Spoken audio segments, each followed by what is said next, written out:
Hi, today our devotional comes from Matthew chapter 27, verses 11 through 14. So I wonder if any of you feel like I do right now, where even though we're sort of isolated, we've become more interconnected than ever before. I've gotten a chance to reach out in ways that I haven't reached out in the past. I've been able to follow up with people that I haven't followed up with in a long time. I've gotten a chance to basically share my faith, and I've heard other stories of people sharing their faith all the more because we have more opportunities to just interact with people digitally. And I wonder if this is an opportunity that we have that we're going to look back on and say, man, we had such a prime opportunity to share our faith.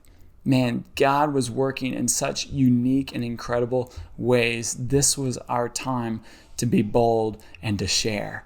And so today I look at our passage in Matthew chapter 20, verse 11. It says that now Jesus was standing before Pilate, the Roman governor. "Are you the king of the Jews?" the governor asked him. So Jesus had this prime opportunity. He's standing before the governor and the governor asks him a direct question. And yet, let's rewind the clock.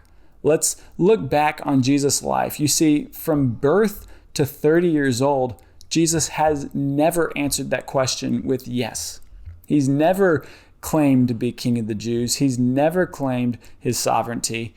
He doesn't tell people who he is at all. In fact, his first miracle is at a wedding where his mother asks him to turn water into wine, and that's his first miracle.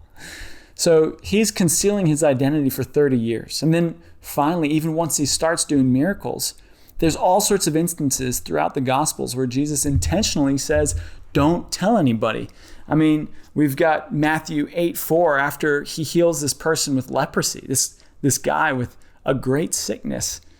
It says, and Jesus said to him, "See that you tell no one, but go show yourself to the priest and present the offering that Moses commanded as a testimony to them." So Jesus is saying, don't tell anybody that I healed you. He doesn't want credit for it because his time hadn't come. And then if there's ever a time that you would probably want to take credit, it's in Mark chapter 5, verse 43, when Jesus raises a girl from the dead. She died of some sickness, and Jesus brings her back to life. And it says that, and he gave them strict orders that no one should know about this. You see, Jesus doesn't want people to know about his sovereignty because it's not the right time. Yet there is a time when God calls us to speak up. There are times when God tells us to be bold. And my hope is that we become sensitive to the Spirit to know when those times of boldness are. So the governor asks him, puts him on the spot, "Are you the king of the Jews?" Jesus replied, "You have said it." So Jesus admits it. He claims it. He says, yes. He owns up to this fact that he is the Messiah. He is the King of the Jews. He is the Christ. And so Jesus waits for the perfect opportunity, but he's bold when he has it.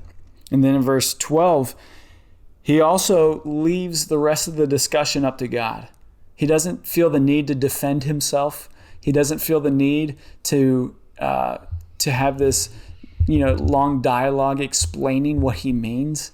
He claims the truth and leaves the rest up to God. He says in verse 12, but when the leading priests and the elders made their accusations against him, Jesus remained silent. So once they wanted to fight, he actually stayed silent. And so here's sort of the takeaway I get from this. And here's something that I think is helpful for all of us. Perhaps the time for us to speak up and to be bold is now. Maybe in the past we have been sort of quiet about our faith. Maybe because of human interaction and seeing someone face to face physically, we've been a little intimidated about sharing our faith. And now it's a little bit easier. You can share a link. You can post something on Facebook. You can send an email. You can invite someone to church and they're coming to church online, and you can have a positive experience. And yet we need to be ready to share the faith and to be sensitive to know. So here's sort of a mnemonic device I have for remembering how to share our faith during this time.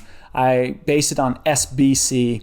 S B, C. S as in be sensitive to the Spirit.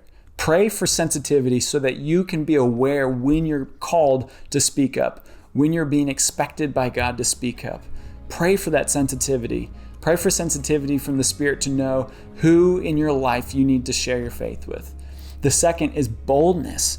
Pray for boldness to actually speak up when you have that opportunity, to actually post it, to share it when you feel the Spirit leading you to. And then the third is C, confidence. Have confidence that it's not you, but God that's going to do the work. God is going to be the one who works through you. He's the one that's going to convince them. You don't have to defend yourself. It's God who can defend himself. You just need to be sensitive and bold to speak up.